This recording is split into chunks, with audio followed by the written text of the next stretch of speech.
चाळीसगाव नगरीत श्री वामन मेश्राम यांचे कार्यकर्त्यांकडून जल्लोषात स्वागत। श्री वामन मेश्राम यांचा एल्गार ईव्हीएम हटाव देश बचाव। मतदानाची टक्केवारी संध्याकाळची आणि नंतर रात्री 10-11 जे आकडे निघले होतात ते वाढल्या कुठून या ईव्हीएम मध्ये याचं सुद्धा उत्तर आलं पाहिजे। नंबर 2 आणि नंबर 3 ज्या वेळेला त्या गावामध्ये सांगितलं जातं, जानकरांचं गाव कुठलं भाऊ? लांतून भाऊ, रोशन भाऊ, कोणतं गाव? मरकटवाडी।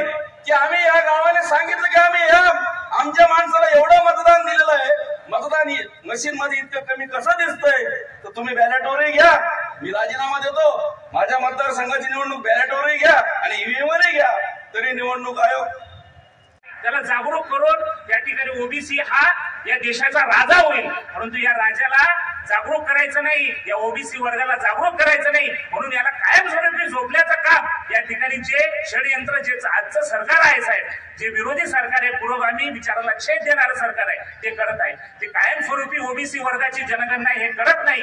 जेव्हा जेव्हा ओबीसीचा प्रश्न हा दिल्ली दरबारी येतो तेव्हा तेव्हा अण्णा हजारे सारखा माणूस या ठिकाणी पैदा होतो। अशी परिस्थिती निर्माण जगामध्ये कुठेही ईव्हीएम नाही आहे। अमेरिकेनी, जपाननी, जर्मनीनी या ईव्हीएम मशीन निर्माण केल्या, त्या ठिकाणी निवडणुका बॅलेट पेपर होता। त्या ठिकाणी 100% लोक शिकलेले लोक आहेत। भारतामध्ये 100% लोक शिकलेले लोक नाही आहेत। अहो शिकलेले सोडा, साक्षर नाही आहे। साक्षर असणं आणि शिकलेले असण्यामध्ये सुद्धा फरक आहे। हा फरक सुद्धा आमच्या अनेक लोकांना कळत नाही। शिकलेले आणि साक्षर हे काय बोलतायत?